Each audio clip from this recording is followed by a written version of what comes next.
Espera. Hay algo. Tienes razón.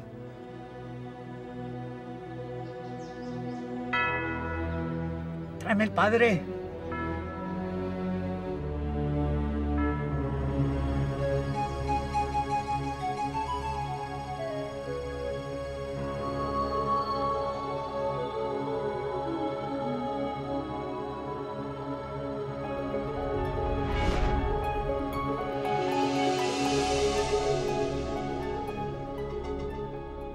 History is a gift of knowledge handed down to us by generations past. This knowledge is far more than a collection of facts arranged in chronological order. It's a source of enlightenment that helps us understand ourselves and our place, our purpose in our world and in the universe around us. The progress of research in history, archaeology, ancient languages, and anthropology has yielded information that has been hidden for many centuries. And this provides us with important new insights into the meaning of our lives. It's natural to start a story at the beginning, but in the case of our own story, that's more easily said than done. How can we discover the origins of our own experiences? Where or when was our beginning?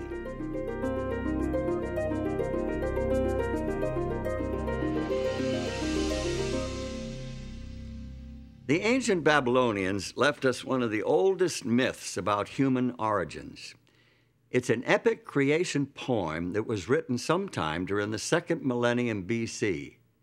It's called the Enuma Elish, which translated means, when on high. When on high the heaven had not been named, firm ground below had not been called by name, not but primordial Apsu their begetter, and Mumu Tiamat, she who bore them all, their waters commingling as a single body. According to the experts, the ancient Babylonians believed that Apsu represents sweet water and Tiamat salt water. At the beginning of creation, the two had not yet been separated. Mingled together as they were, they possessed within them the seeds of life. They brought forth generations of gods who, in the course of time, created man. The Navajo and Pueblo Indians of North America share a traditional view of several separate creations. The Aztecs of Old Mexico had a similar belief. The god Quetzalcoatl invented people, molding them from ash. A great flood came, and all the people became fish. The Creator tried again, but there was a complete eclipse of the sun, and in the darkness, all the people were killed and eaten by jaguars. A rain of volcanic fire and ash destroyed the third creation. The fourth attempt was foiled when the world was ravaged by a violent hurricane, and people turned into apes.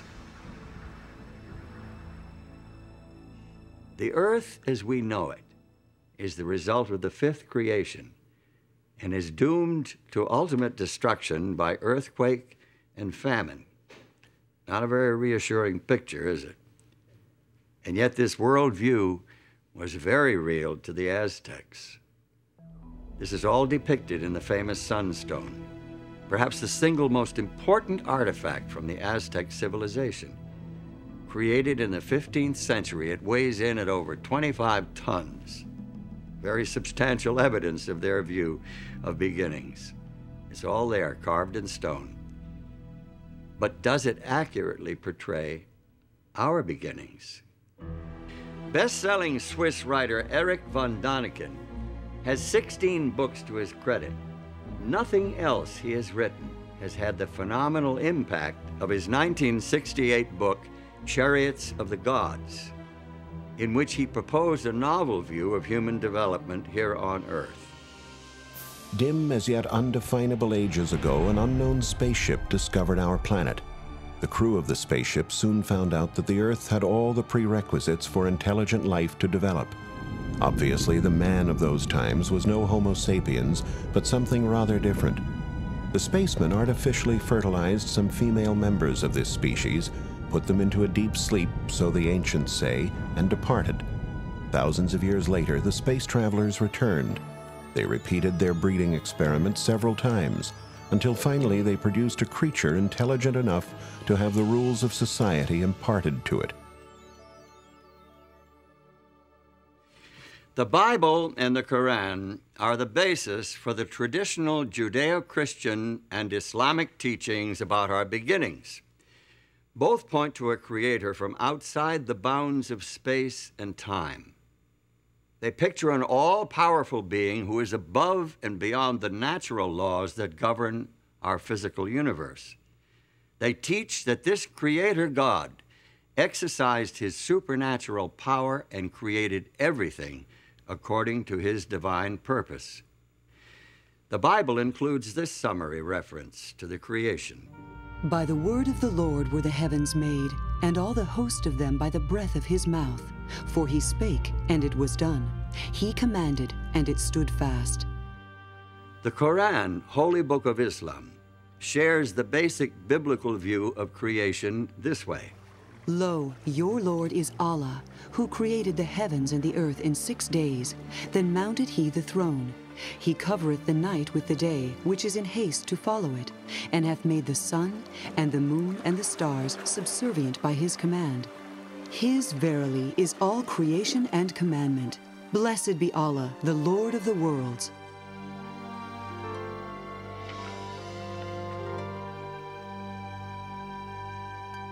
By the early 1800s, some scientists were proposing new theories regarding the origin of life on Earth, theories that conflicted with traditional creationism. In December of 1831, the HMS Beagle set sail from England on a 5-year round-the-world voyage. Aboard this survey ship as an unpaid naturalist was 22-year-old Charles Darwin. Darwin's observations and conclusions would revolutionize the conventional view of origins. Their idea was that God had created specifically for each environment the animals and plants that fit into it. Well, if that was true, then one oceanic island ought to resemble another oceanic island. And what Darwin found was that the oceanic islands didn't look anything alike. The species that were on the oceanic islands were similar to the nearest continent, not to other oceanic islands. Darwin's most significant discoveries took place in the Galapagos Islands, more than 1,000 kilometers, about 600 miles off the west coast of Ecuador. Darwin discovered animal species that were unique to that archipelago. He also noted distinct variations between similar animals on different islands. He came back one day having picked up a tortoise shell from the island that he had been visiting, and the fellow who lived there and was staying at the main population center said, "Oh, you've been to," and named the island he'd been to, and he was floored. He said, "How do you know where I've been?" And he says, "Because that tortoise came from the island." And he says, "How do you know that?" And he said, "Because each island has a specially shaped tortoise, and I can recognize them." And that just blew his socks off. Darwin's observations ultimately led to the development of his theory of natural selection and the publication in 1859 of his book on the origin of species. The first edition was sold out the first day, and 5 subsequent editions with revisions were to follow. Often referred to as the book that shook the world, it helped pioneer modern scientific thought about our origins. Today, science is defined at the beginning as a materialistic process. And that's a tribute to Darwinism. I mean, that's what he brought to us, was that we had escaped essentially from God. Using Darwin's theories of evolution as a starting point, scientists and philosophers have developed their own answers to questions about beginnings. Today, there are many variations on Darwin's theme. Among evolutionary scientists, the Big Bang theory has been widely accepted as a beginning point for the story of our universe as we know it. This theory suggests that all the matter that now exists in the universe is derived from a tightly compressed, incredibly hot mass of subatomic particles that exploded something like 10 or 15 billion years ago. That tremendous blast of creative energy set the universe in motion and eventually gave birth to galaxies and stars and planets, and ultimately to every form of life and matter within the universe. The way scientists today talk about this, the Big Bang really is the whole universe, and that it is really space itself which is expanding and creating new space in the course of time. If we think of ourselves in a way as kind of being able to look at the universe from some extra dimension, it perhaps would appear as the tremendous explosion starting out from a single point. The theory of evolution teaches that life on Earth has evolved over vast periods of time, with simple single-celled forms developing into complex organisms purely by blind chance, through a process of trial and error. It was this process that Charles Darwin called natural selection. And he said, essentially, that there were 4 steps. He said, first of all, variation exists. No 2 individuals in a population are ever exactly alike. Secondly, that every population overproduces. More young come into existence in 1 year than can possibly live until the next year. So that leads to the struggle for existence, the competition, and then survival of the ones that are the fittest. The fittest are simply those that have variations that give them an advantage. And the last thing was that the variations are inherited, so that the ones that live reproduce, and their offspring are more likely to have these fit variations. Are we the unplanned and accidental result of evolution through natural selection? Or are we the handiwork of a supreme being, the Allah of the Quran and the God of the Bible? Do we owe our existence to the Aztec or Babylonian gods, or to some alien creatures from outer space? What is the truth about our origin?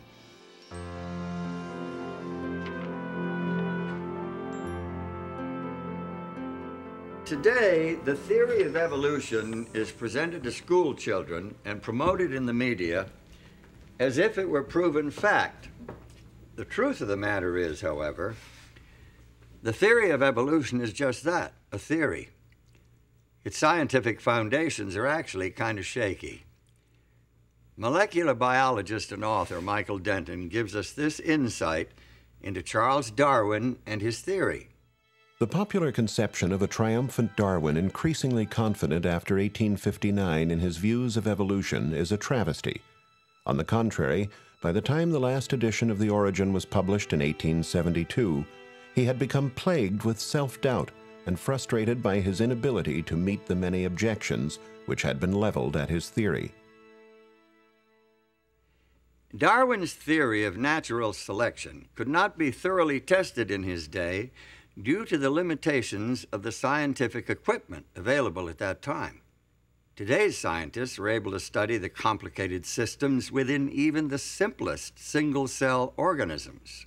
Many people think of single cells as being less complex than multicellular organisms. Darwin thought so, and he thought that the first organism was a cell. Darwin can be excused for thinking so because the equipment to look inside the cell and see what was going on just didn't exist then. Now that we have it, we look inside the cell and we find enormous complexity. Amoebas move like we move. They don't have muscles, they have microfilaments. We digest our food.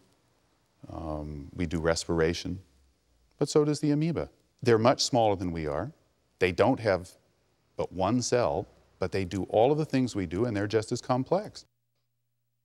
The complexity of even the simplest life forms is one of the reasons why many scientists are becoming increasingly dissatisfied with the evolutionary explanation, with its reliance upon pure, unguided chance. There's good reason for scientists to question the power of chance. Take a look at this simple demonstration. You see what I mean. Now, here are 3 blocks, numbered 1, 2, 3. There are 6 possible combinations of these 3 numbers. Now, I'll put the blocks into this box and shake it up.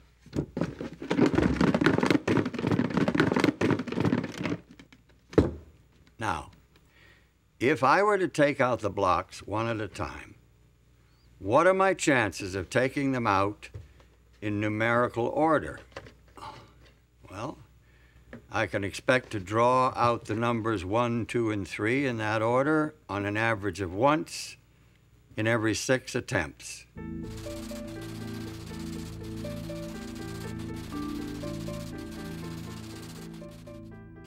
Now, here are 2 more blocks, numbered 4 and 5. I'll add them to the 3 others in the box. Now, there are 120 possible combinations. The law of averages tells me that I can expect to pull out blocks numbered 1, 2, 3, 4, and 5 in that order on the average of once in every 120 tries.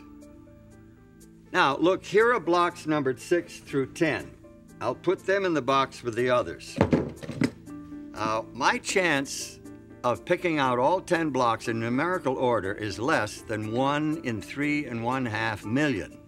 Well, let me put that in perspective. If I put myself on a schedule and worked at this game day and night, pulling out all 10 blocks one at a time every 15 seconds, I could expect to win this game on the average of about once every 18 months.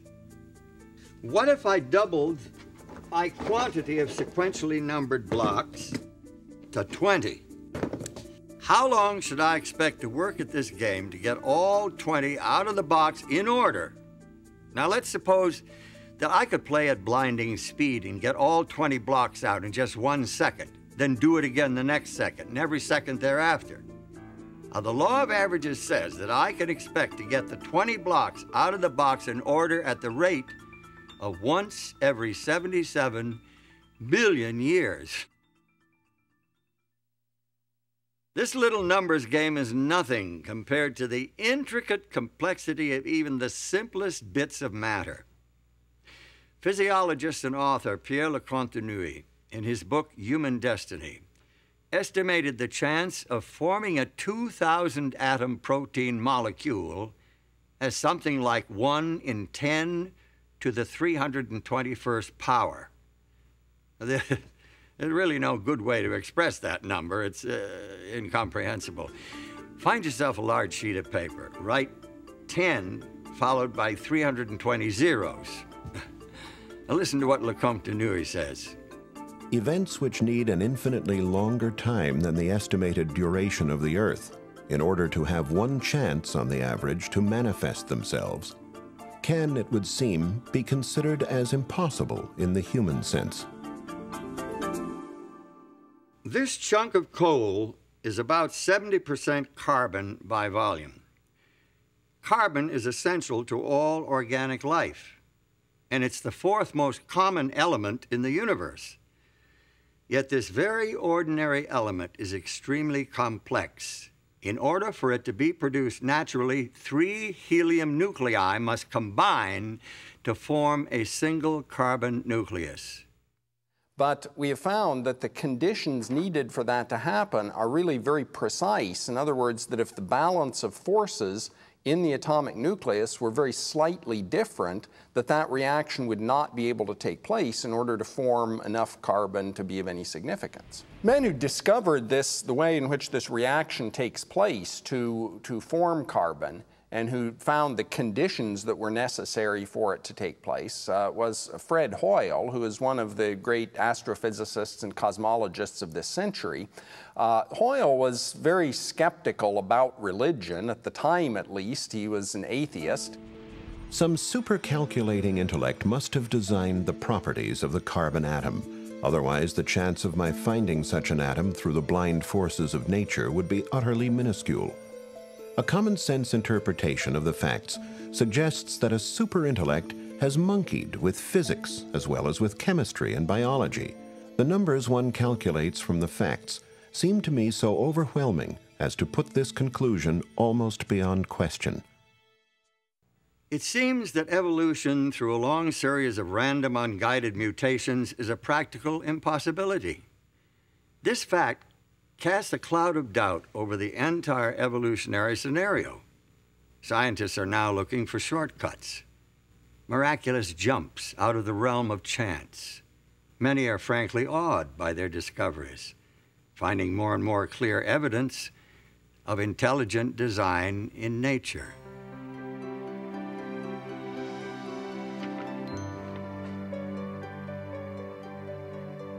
Intelligent design, of course, requires a designer.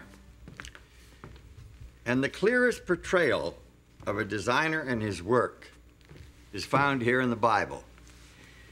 The creation account itself records a systematic progression of creative acts culminating in the creation of man. The Hebrew prophet Jeremiah emphasizes this intelligent design when he writes about the Creator.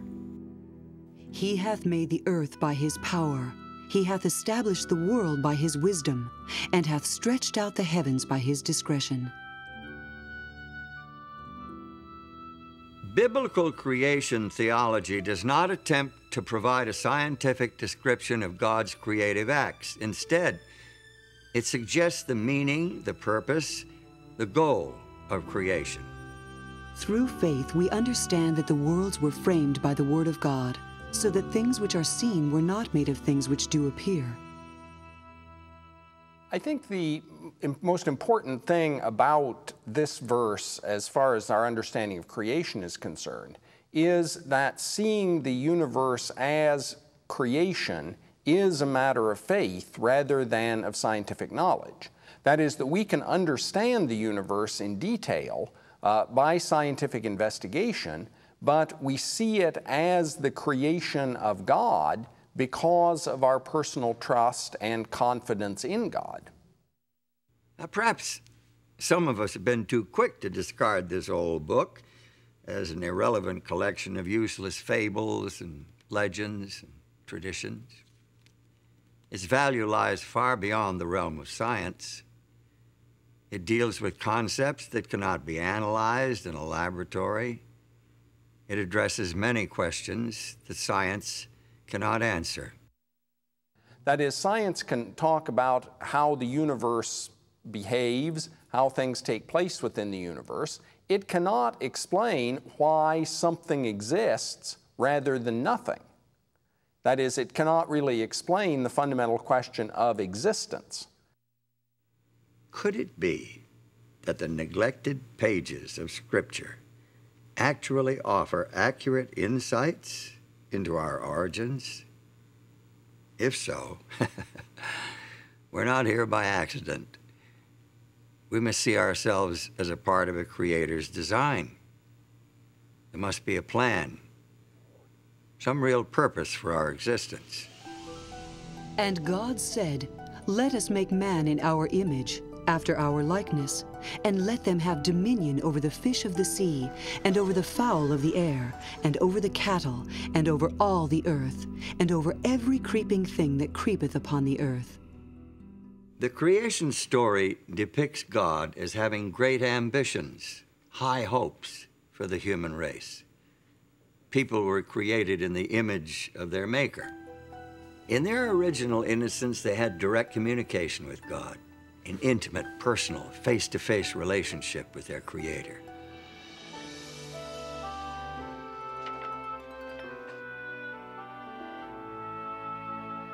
After the creation of human beings, the Bible reports that God marked the end of creation with a day of rest, thus establishing the weekly cycle for human life.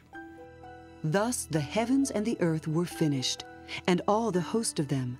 And on the seventh day God ended his work which he had made, and he rested on the seventh day from all his work which he had made. And God blessed the seventh day and sanctified it, because that in it he had rested from all his work which God created and made. God creates the entire world in 6 days, and then he rests on the Sabbath. The Sabbath is, though, a creation in and of itself, because what it does is put the rest of the 6 days in perspective. What did God create on the seventh day? As a matter of fact, God created nothing on the seventh day. God created no thing, but instead God created a context in which everything that has been created, the natural world, the material world, and life itself, can really be appreciated and enjoyed and celebrated. By creating the Sabbath, God gave human beings an opportunity to emulate him, to enter into his rest, and thereby to signify their special relationship with him as their Lord and Creator. Notice what Pope John Paul II said in his 1998 apostolic letter entitled Dies Domini. The Sabbath has been interpreted evocatively as a determining element in the kind of sacred architecture of time. It recalls that the universe and history belong to God. John Paul's reference to the sacred architecture of time supports the biblical assertion that the 7-day weekly cycle was designed for us by our Creator. Thus, the week differs from all other units of time. Let's think about the structure of time. Each of us deals with time independently. We each have a past. We each live in an immediate progressing present that we sense is moving quickly or slowly, depending on our age and other subjective factors. As for the future, it's a mystery. Your sense of time and mine are different. In order for us to coordinate our activities, we must have external reference points. Now, most of what we need for timekeeping we get from creation. The story defines a day as a period of darkness and light, evening and morning. It is caused by the rotation of the earth upon its axis. More precise units of time, hours, minutes, and seconds, are simply fractions of the day. That's easy. That's easy. The year is the period required for the earth to orbit the sun. The month, as we know it today, is loosely based on a full cycle of lunar phases, but it's been adjusted to make 12 months equal 1 year. The week is a different story altogether. At first glance, it's an arbitrary period of time related to no natural phenomenon. The earliest record of the week is found in the literature and archaeology of the ancient Semitic peoples who inhabited southwestern Asia prior to 2000 BC. Now, where did they get the week? Was it embedded in their past as a result of the Creator's design? But is the week really an arbitrary artificial unit of time?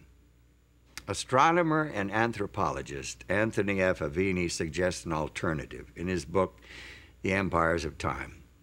He reports that some chronobiologists are convinced that the 7-day cycle is designed into our very nature.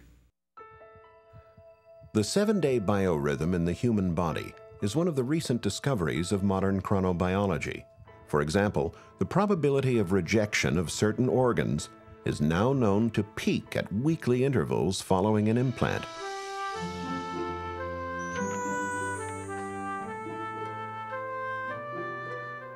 The widespread acceptance of the 7-day week over thousands of years of history is additional evidence supporting the divine origin of the weekly cycle.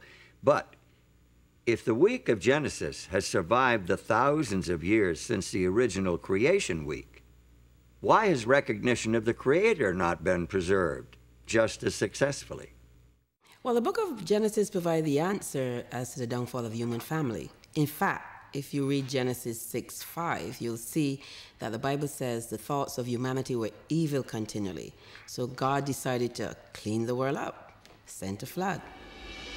And the flood was 40 days upon the earth. And the waters increased and bare up the ark, and it was lifted up above the earth. And the waters prevailed exceedingly upon the earth, and all the high hills that were under the whole heaven were covered. In spite of this dramatic demonstration of God's power and his displeasure with people not following his way, mankind soon forgot again, and they started to build idols to themselves instead of worshiping God.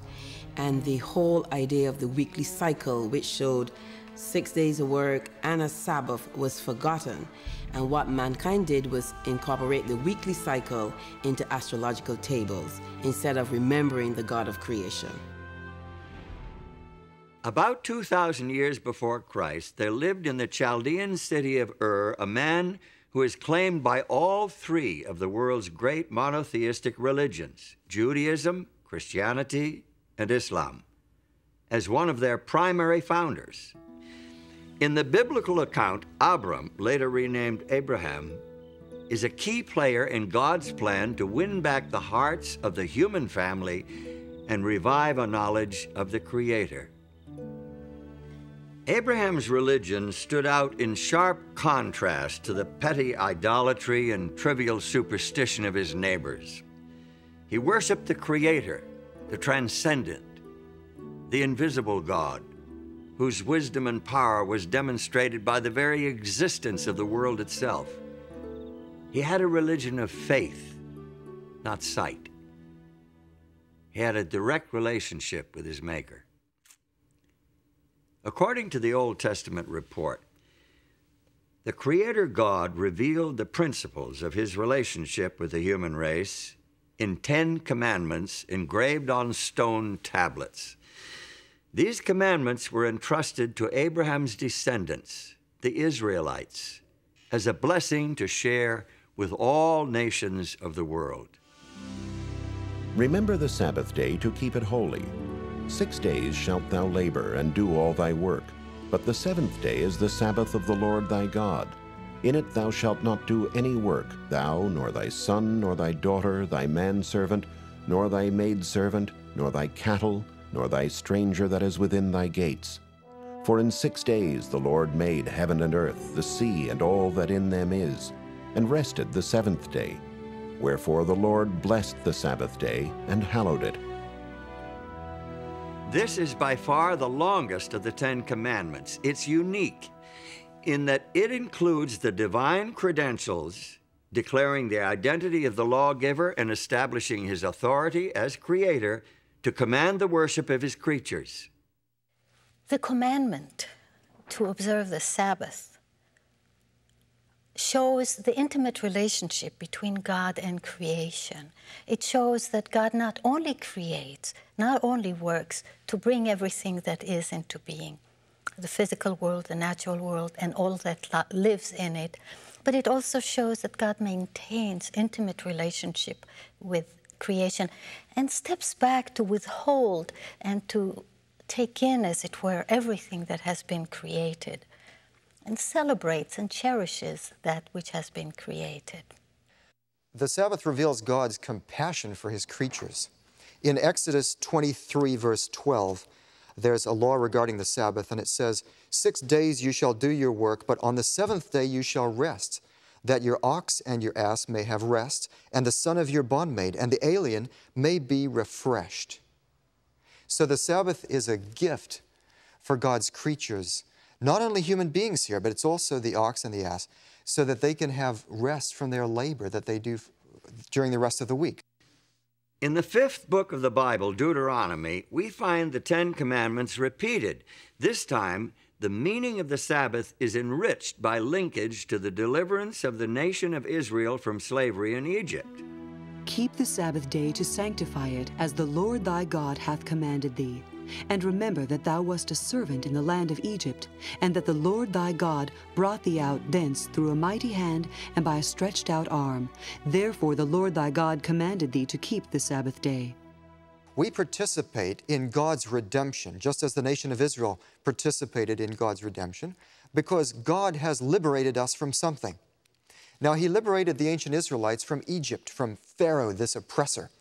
What God does is to liberate us as individuals from the oppressive power of Satan and from the sin that destroys us. Individuals today are in great need of finding a sanctuary in time, which is what the Sabbath is. We are overburdened and driven by the material world and by our own creativity of material things. And the Sabbath becomes the liberation from things, it becomes the liberation from slavery to objects, to technology, to economics, to all the things that make us work frantically towards producing more and more.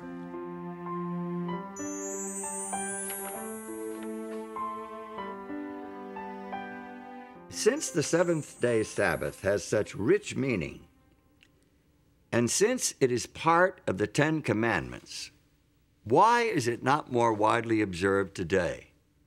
Good question, especially in view of the widespread recognition that this commandment, along with the rest of the 10, applies not only to the people of Israel, but to the whole human family.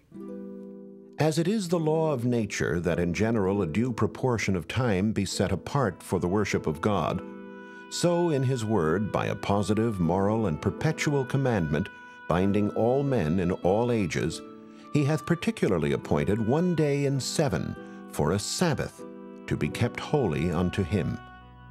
The Sabbath was binding in Eden, and it has been in force ever since. This fourth commandment begins with the word remember, showing that the Sabbath already existed when God wrote this law on the tables of stone at Sinai. How can men claim that this one commandment has been done away with, when they will admit that the other 9 are still binding? The Sabbath was made for man, not for the Hebrews, but for all men. The Sabbath commandment reveals to us a picture of a Creator who craves a place in the hearts and lives of all His human children. David, the great Israelite king, understood this and instructed his people to spread their knowledge of the Creator God to the rest of the world. Declare His glory among the heathen, His marvelous works among all nations. For all the gods of the people are idols, but the Lord made the heavens. Give unto the Lord the glory due unto His name, and let men say among the nations, the Lord reigneth. The Bible makes it clear that the Creator's desire was to attract the whole human family to true religion, true worship, so that all could share in the good things He intended to do for Israel. Also the sons of the stranger that join themselves to the Lord, to serve Him, and to love the name of the Lord, to be His servants. Every one that keepeth the Sabbath from polluting it, and taketh hold of my covenant, even them will I bring to my holy mountain, and make them joyful in my house of prayer. Their burnt offerings and their sacrifices shall be accepted upon mine altar, for mine house shall be called an house of prayer for all people. It's not hard to imagine the power of the Sabbath to restore and cement the relationship between the Creator God and His human children. Their devotion to the Sabbath day, their worship and praise and appreciation for His creative power would bind them to their God with ties of love and gratitude. If they continued their heartfelt observance of the Sabbath, they could never forget Him. Moreover, also I gave them my Sabbaths, to be a sign between me and them, that they might know that I am the Lord that sanctify them.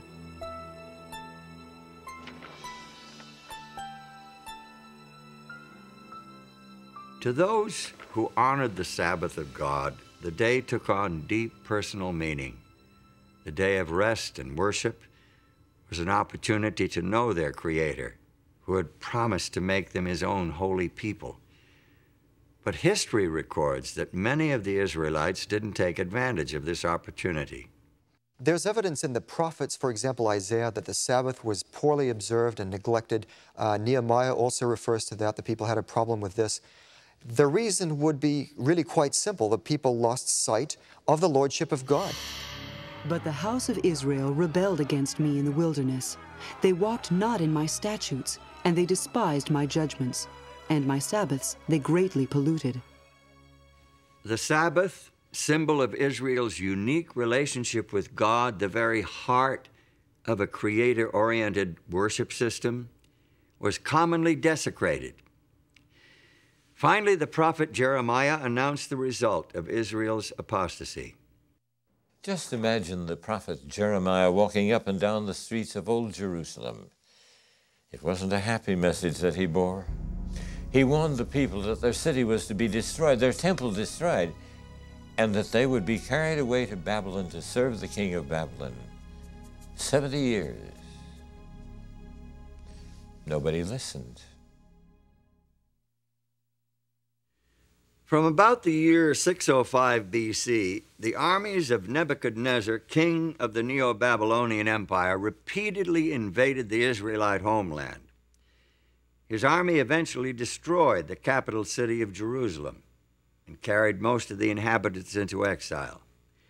Some of the captives were taken to Babylon, while others were dispersed throughout the empire. And now, far from their homeland, far from all that they had held dear, many of the Jews began to realize that they had made a terrible mistake. Many of them began to realize that they must return to the God of their fathers and the worship of their ancestors. Now, many of these Jews, men of great ability, rose to high position in their foreign lands. Daniel, for example, became the prime minister of the kingdom of Babylon. And when the Medo-Persian Empire took over, he rose to the position of first president of the land. It was Daniel who led Darius the Mede to recognize the God of heaven. I make a decree that in every dominion of my kingdom men tremble and fear before the God of Daniel, for he is the living God, and steadfast forever, and his kingdom that which shall not be destroyed, and his dominion shall be even unto the end.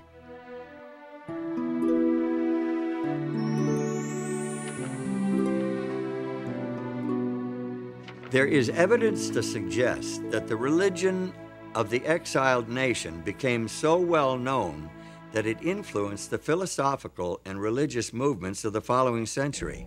Buddha, Zoroaster, Confucius, and Pythagoras all seem to have adopted elements of the Hebrew religion. For example, although there are no holy days in Buddhism today, evidently Sabbath, or Upasatha, was a part of that religion early on. The Blessed One established the rule for observance of a Sabbath, and he suggested that at the seventh-day meeting, any monk whose conscience troubled him should confess his offense before the assembly of brothers. Arthur Lloyd, in his book, The Creed of Half Japan, states that the order of monks kept their Sabbath days for many centuries. Even Confucius may well have been reporting about the seventh-day Sabbath in this passage from one of his classical works. The ancient kings on this culminating day closed their gates. The merchants did not travel, and the princes did not inspect their domains. Some knowledge of the weekly Sabbath eventually found its way into numerous cultures. In the Hebrew language, the name of each day shows its relationship to the Sabbath. The first day is called Echad B'Shabbath, one accompanying or along with the Sabbath. Each succeeding day proceeds toward the Sabbath until the sixth day, which is called Eve of the Holy Sabbath. Day 7 then is Sabbath.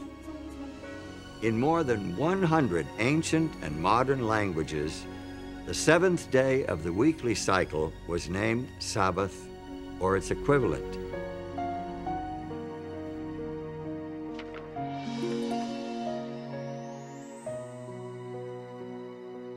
So, it seems that in their exile, at least some of the Jews succeeded where their nation had failed during times of peace and prosperity. They spread the knowledge of God and His law among other nations. But what would happen when these captives returned to their homeland? Would they maintain the worship of the true God, or would they revert to the practices of previous generations? We find an answer in the story of Nehemiah. Nehemiah did not return to Jerusalem when the others went, but when one came telling the state of affairs. This news so saddened Nehemiah that he says he actually sat down and wept. In fact, he finally decided that he must, if possible, go to Jerusalem himself to see what he could do to help. Nehemiah was a capable and energetic leader. He successfully directed the reconstruction in the city of Jerusalem, but he didn't stop there.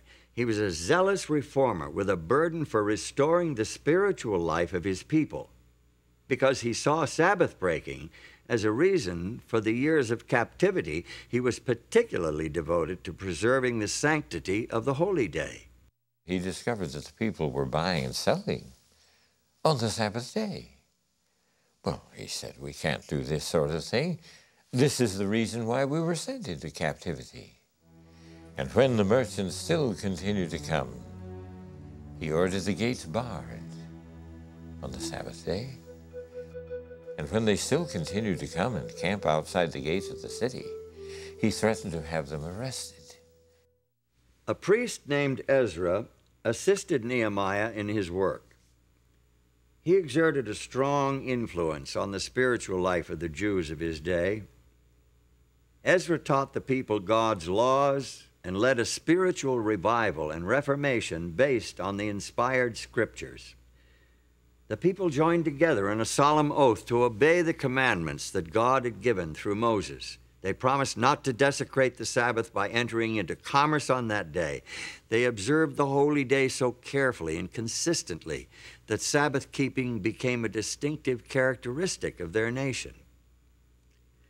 During the period between the end of the Bible's Old Testament record and the beginning of the story of Jesus Christ in the New Testament, there was almost continual upheaval in the Middle East. The armies of Alexander the Great overran the Persian Empire. Within a short time, Alexander himself died, and his empire broke up into rival factions. Palestine, along with Syria, eventually came under the rule of the Seleucid dynasty. King Antiochus IV is notable especially because of his opposition to the religion of the Jews. His troops took over the temple in Jerusalem and set up a system of pagan worship in its courts.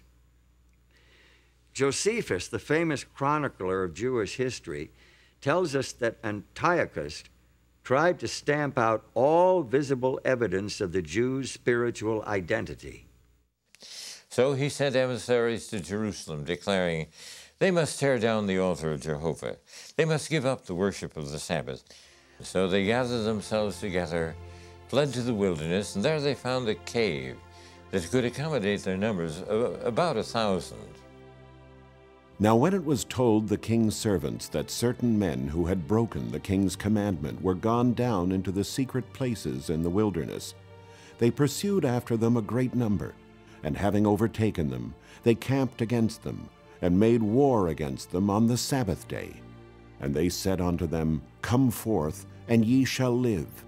But they said, We will not come forth, neither will we do the king's commandment to profane the Sabbath day.